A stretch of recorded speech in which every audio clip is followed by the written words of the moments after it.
ao canal Vina Bíblia. O canal Vina Bíblia irá trazer para si estudos e curiosidades acerca do cristianismo. Hoje trataremos da terceira parte do estudo Conhecendo a Bíblia Sagrada. Diz-se que um texto fora do contexto é um pretexto para alguma coisa. Logo, um versículo ou um capítulo ou ainda um livro da Bíblia Sagrada fora do seu contexto é um pretexto também. E para não viver uma fé baseada em pretextos, aconselhamos que veja a parte 1 e 2 dos vídeos Conhecendo a Bíblia Sagrada para saber mais sobre os contextos. Bíblia e uso. No uso ou leitura da Bíblia, deve levar-se em consideração os seguintes pontos. Respeitar a pontuação, pois nos orienta à informação precisa. Considerar a circunstância do receptor, os aspectos espirituais e comportamentais, assim como os contextos históricos em que está inserido.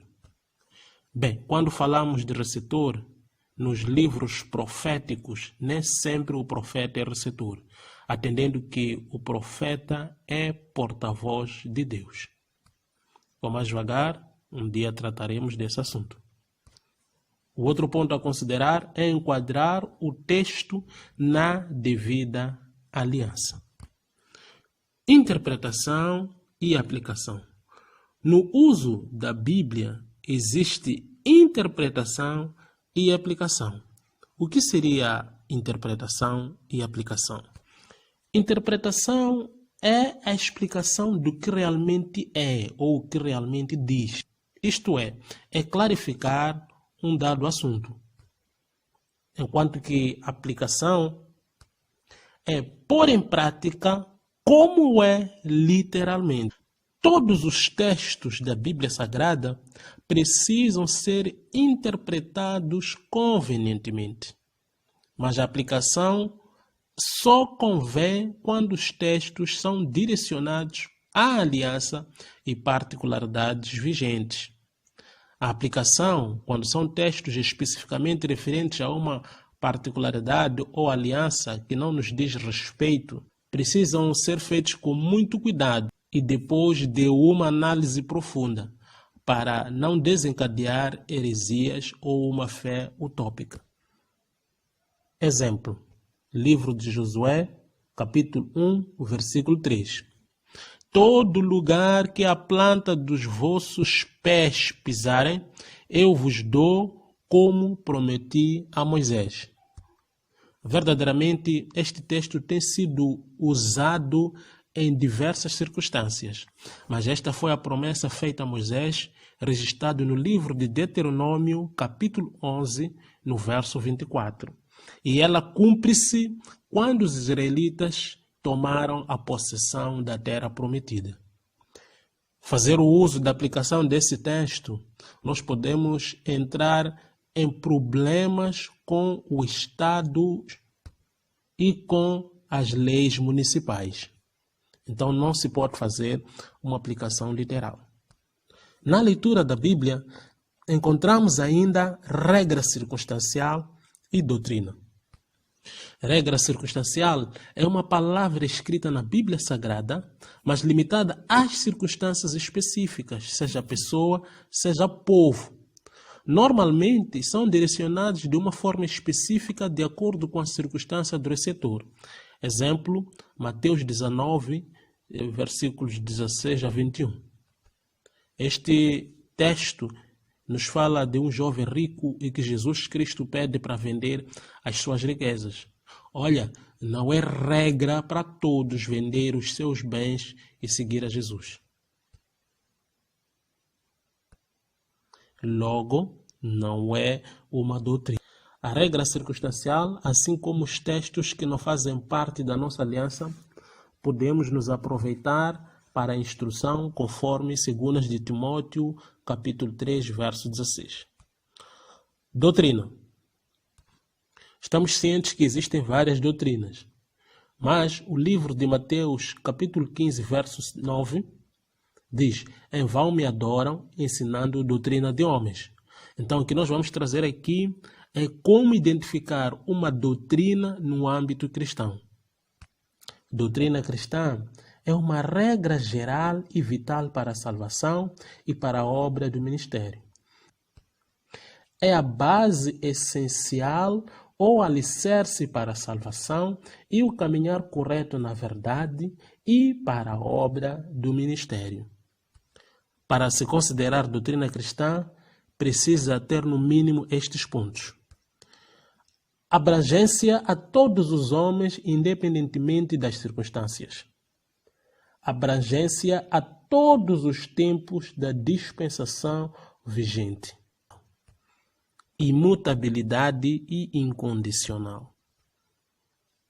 Exemplo, conversa do Senhor Jesus com Nicodemos, registrado no livro de João, capítulo 3. Jesus dizia, na verdade te digo, aquele que não nascer da água e do Espírito Santo não pode entrar no reino de Deus.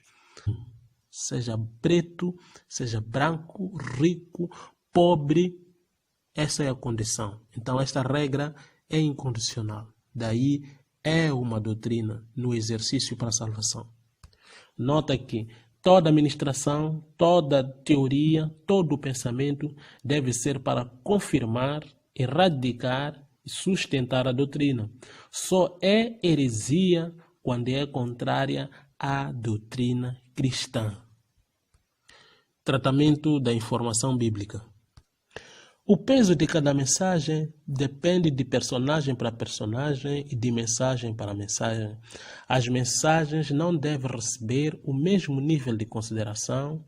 A forma mais simples é saber quem disse, o que disse, em que condições disse, etc. Exemplo, as perguntas tentadoras feitas ao Senhor Jesus não devem ser consideradas ao mesmo nível das respostas do Senhor Jesus. E essas respostas não devem ser consideradas no mesmo nível de doutrinas cristãs, caso não haja indicativos que sejam. As intervenções de Gamaliel em Atos 5, do verso 34 a 40, não devem ter o mesmo nível de consideração à palavra dos apóstolos, profetas, os demais homens e mulheres de Deus, muito menos a palavra de Cristo e do próprio Deus. Bônus, que vamos falar de particularidades bíblicas da criação. Para evitar ambiguidades, a história da criação foi escrita concentrando o resumo primeiro e depois a explicação ou os detalhes. A má leitura destes textos em particular pode remeter à ideia de dualidade. Duas terras, dois céus, dois casais e etc. E uma fonte poderosa para conspirações e heresias. A questão da imagem de Deus não pode ser levado ao lado da carne ou ao físico. Precisa ser contextualizado tomando Deus como referência e não o homem como referência. A questão do pluralismo de Deus em Gênesis capítulo 1, verso 26, o termo façamos, não indica deuses, mas a manifestação plena do Pai e o Filho, segundo as Escrituras, consagrando assim o homem como coroa da criação.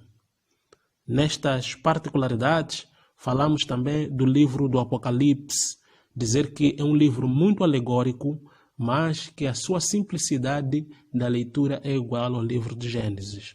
Particularidades do fim dos tempos, livro do Apocalipse.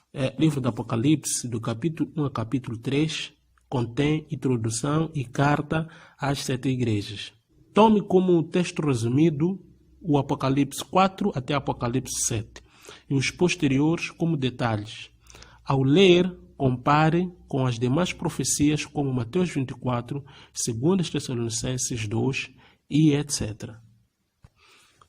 Como crescer no conhecimento da Escritura? Leitura e memorização.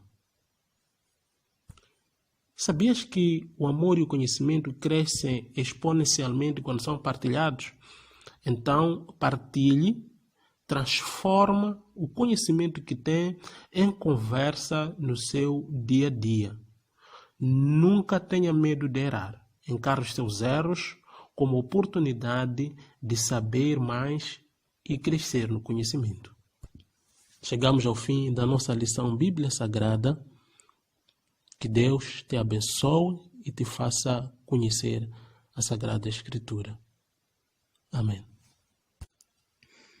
Este vídeo é de caráter contributivo para os leitores e para todos que desejem ingressar na caravana dos leitores. Por isso, os seus comentários devem ser com moderação, pudor e respeito. Se gostou do vídeo, compartilhe com os seus amigos, ative o sininho de notificação e não se esqueça de dar o like.